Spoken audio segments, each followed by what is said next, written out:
afternoon, fam. It's your girl, Miss Diva Trucker, and I'm coming to you today back with I'm doing the Truckers News and the things that have happened over the last 2 weeks, okay, or last week that I'm just now realizing and I wanted to talk to you about, okay. The first story that I have, it seems like we're having a increase of suicides in the trucking industry. So the last couple of last week and the week before that, no, this was all last week, there was a suicidal trucker that surrendered after an 18-hour standoff with the police on July the 16th at 7:20. What happened was a Florida wife, it says that this happened in St.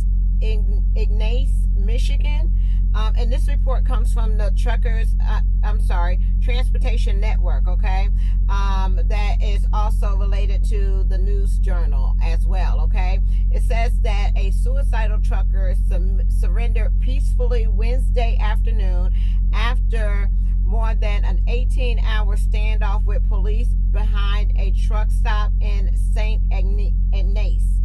The incident began Tuesday, July the 16th, approximately 7:20, when the County Sheriff Department responded to the truck stop shortly after receiving a call from the concerned a concerned Florida woman. It was his wife that called. She claimed that her husband, an over-the-road trucker, was threatening to commit suicide.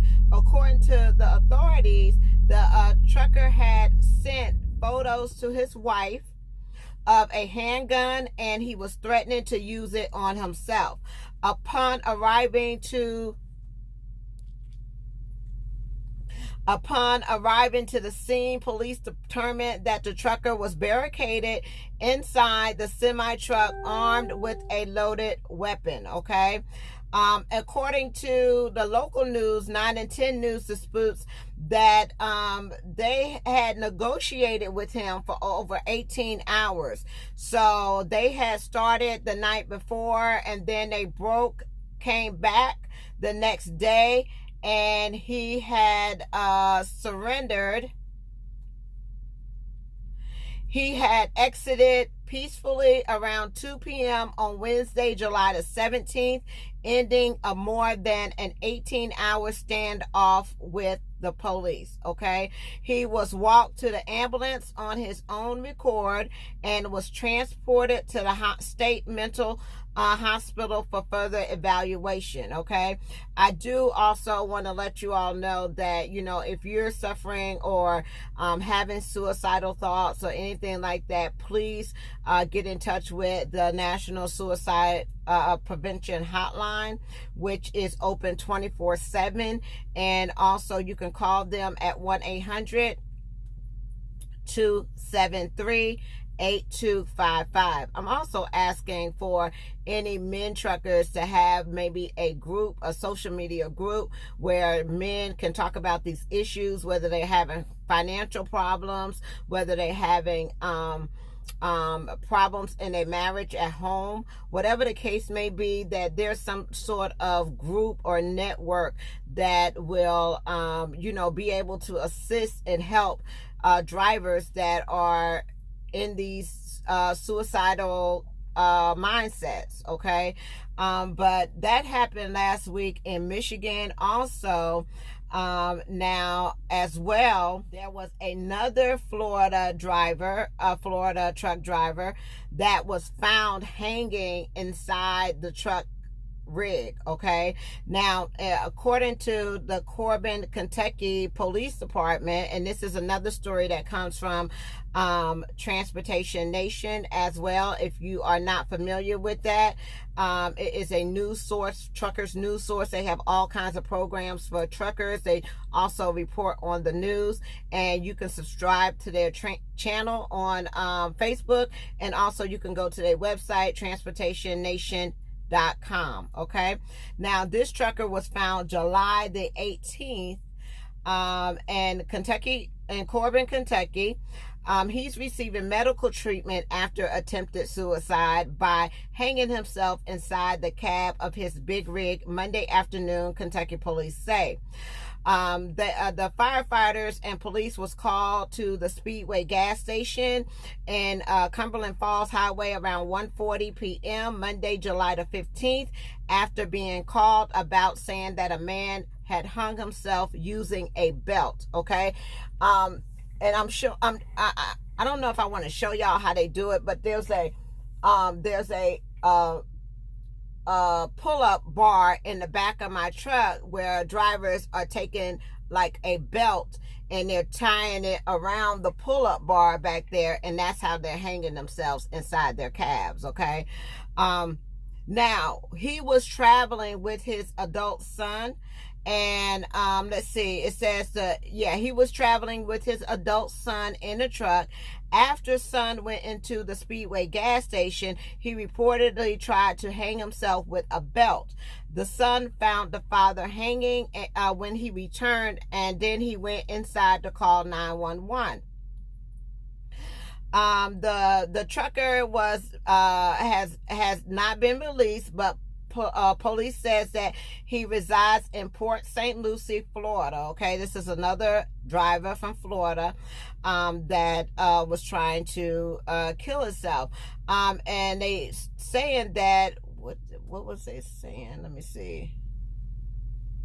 And the son was also saying that it had something to do with they had some family issues or problems at home. Okay, so some of this we're seeing that people are having issues. They're having whatever the case may be, whether it's relationship issues, financial issues, whatever the problem is.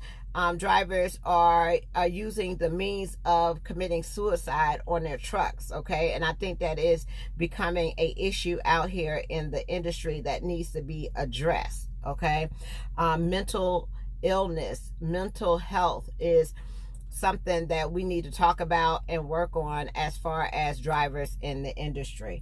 Again, if you are suffering from suicidal thoughts, or you're going through anything that you feel like you need to talk to someone, you can always reach out to the National Suicide Hotline that is open 24 hours, 7 days a week. You can call them at 1-800-273-8255. Okay, the next story. This story comes with domestic violence. Okay, this story ranges from a trucker was arrested for murder. Another Florida truck driver, okay, was arrested for murder after they found the woman dead in the truck in the back of the cab. Okay, trucker was arrested for murder after woman found dead in his truck. Spring Hill, Florida. A trucker from Florida is now in police custody after he has been charged with first-degree murder and kidnapping after the body of a woman who went missing on Sunday was discovered in the back of his semi truck. Okay, Miss Sanchez, 53 years old, of Spring Hill, Florida, was fearful for her life. She had got a cab to go home to her house, and she had told the cab driver that if she doesn't return or something, that she was in fear of her life. So requested to be picked up 30 minutes from the home, and told that if she didn't answer the door, the cab was coming to pick her up or something, and if she didn't answer the door, to call the police because something was going to happen to her. The taxi cab driver notified the police department once they went out to check on the well-being of Miss Sanchez. The truck driver had already killed her, put her in his truck and drove off, went down to like the Family Dollar store, and they was trying to, she had been texting in the truck of the cab to let somebody know that she was in fear of her life. So how they found her was they tracked her cell phone to the location of the Dollar Tree store. Once the police arrived at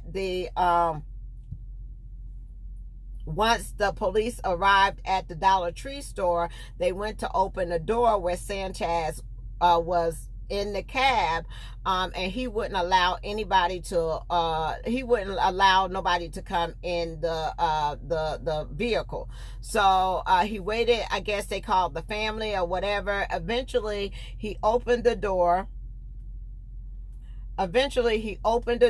and when he came out, they found they found her body in the back of the cab where he had killed her at the house, put her in the back of the cab, and he was going to go on about his business, okay, pick up his load and everything.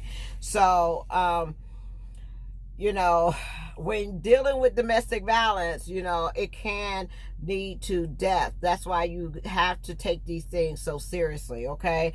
But yes, they had found that there was history of domestic disputes, and she did call saying that she was fearful for her life, and she ended up being killed and was found in the back of the semi cab of the truck, okay? Also, I wanted to say that if you the St. Christopher Fund, that is a fund that helps drivers that are deceased or found deceased in their trucks to get home to their families, okay? And if you have a chance, please go to the St. Christopher Fund Relief and donate, because that helps drivers that are in the truck, that are found deceased or died in the truck for whatever reason, to get home to their families when their families do not have the money to pay for it. So Mr. Donald, they don't say his last name, okay, was found deceased in a truck stop near Grants, New Mexico.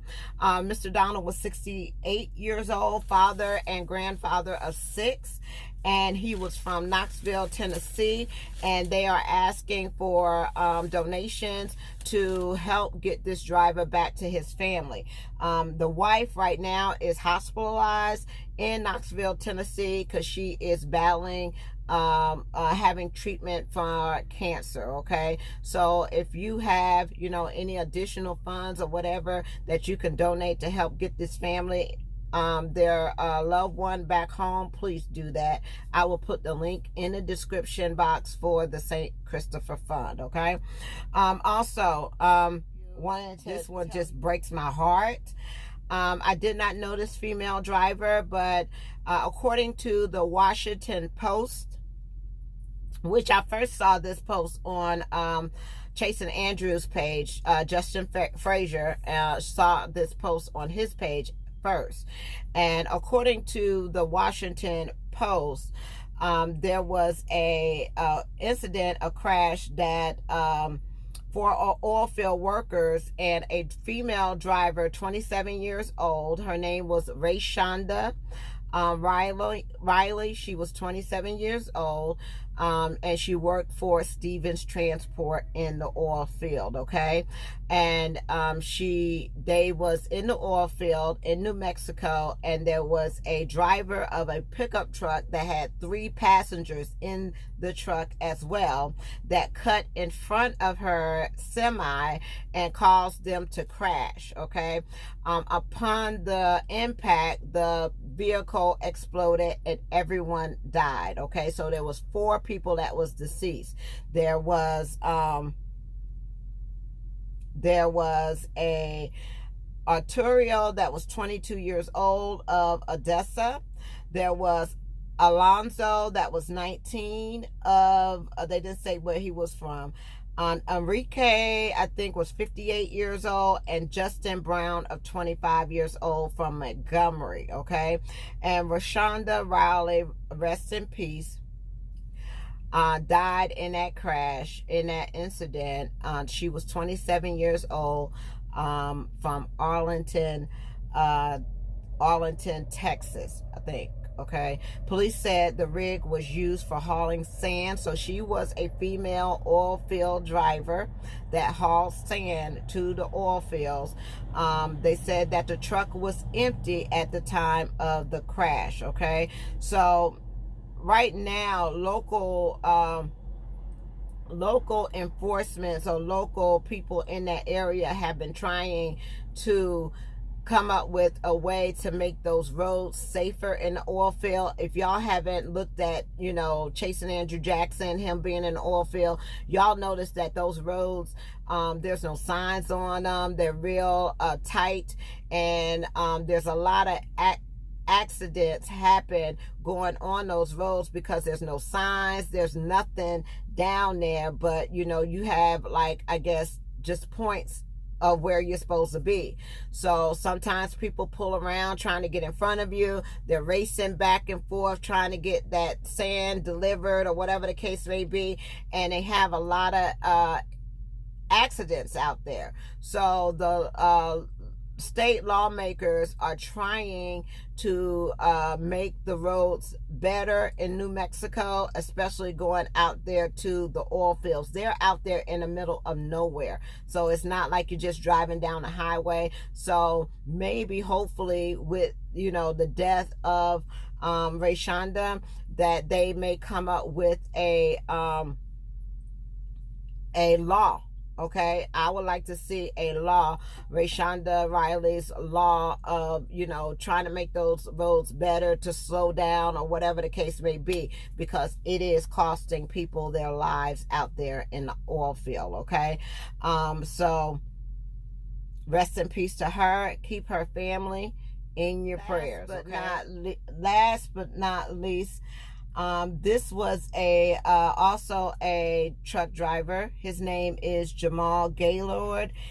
He was born December 22nd, 1972, and he has also died as well. Okay, 49 years old. After this video, I am going to play you his last live feed. He was a very inspirational person.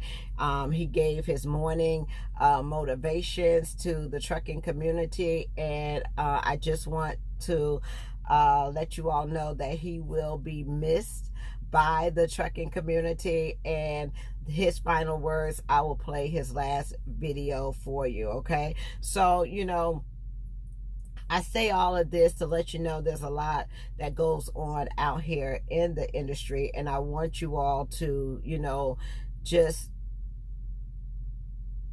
live for today, live for today, and just, all the arguments, all the drama, everything that's going on, it's not worth, having all these disagreements and stuff like that. We as truck drivers really need to band together, support each other, love one another, and also, because you never know what can happen to you tomorrow. Okay, so you want those words to be, that encouraging, supporting, motivating, empowering, whatever it is that we could do to support each other, because you never know what somebody else is going through. You never know what situations that they're dealing with.